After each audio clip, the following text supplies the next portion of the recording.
often bisexual people, they are stigmatized by the straight community and LGBT Yeah. because they feel like they need to choose they need to choose between one or another. So why is this such a major concern to all of us? I don't know. I think you should fall in love and sleep with whomever you want to. And if, for the first 10 years of your life you sleep with men, and for the next 30 years of your life you sleep with a woman, that's your business. It's not my business. We fall in love with whom we want to fall in love with. I think it has to do with, a lot of it has to do with fighting for rights, fighting for identity, fighting for the right to live as yourself. Okay, to answer that question, you have to look at the gay and lesbian movement in the United States. You see, in history, men married women. For example, let's say in Rome, in Greece, right? Men married women, and then they had sex with men, but they had children with women. It was never a problem. And then they never called themselves gay. That's why I say it never existed, because that's just how society was. And it's not just in Rome and Greece, it's in the Middle East, it's in many parts of Asia, around the world. But over time, men who were predominantly attracted to men, and women who were predominantly attracted to women, made that preference a way of life. And with that way of life came a definitive label, gay, lesbian. And society couldn't accept that. The government couldn't accept that, And because they were not accepted, they were persecuted. And a lot of gay men and lesbian women and transgender people needed to show that they were a group of their own who deserved to be part of society.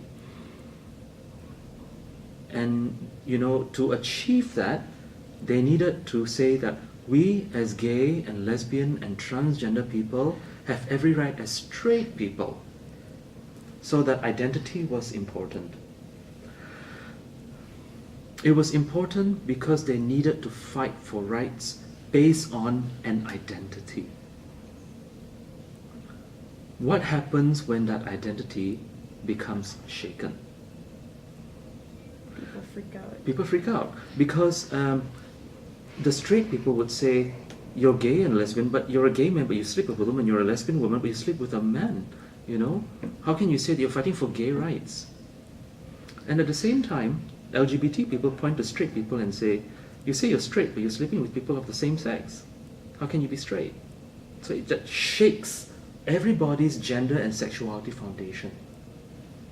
So gay and lesbian and trans people, especially gay and lesbian people, don't like bisexual people because they don't fall into the neat categories of either being gay or lesbian. And it's very hard to say that we, gay and lesbian people, are a category of our own, because here are bisexual people who sleep with people of the same and opposite sex. And bisexual people are not liked by straight people because, they are like straight people. They can be straight and they can be not straight. And straight people are uncomfortable with that. But for people who are definitively straight, or so they claim, and definitively lesbian and gay, these are labels that they want to fight over. They need to fight over those labels so that they have rights. Bisexual people mess it all up because they are not completely gay and they're not completely straight. So that's why they're not liked. I see. So do you think bisexual people they have equal rights as well? I think that every human being has rights. Every human being. Let's not even talk about gender and sexuality. As long as you're born into the world, you have rights. Even if you're born with 3 ears and 6 fingers, you have rights. And people are defined as normal and abnormal, I think that's very arbitrary. That who decides who's normal and who's abnormal?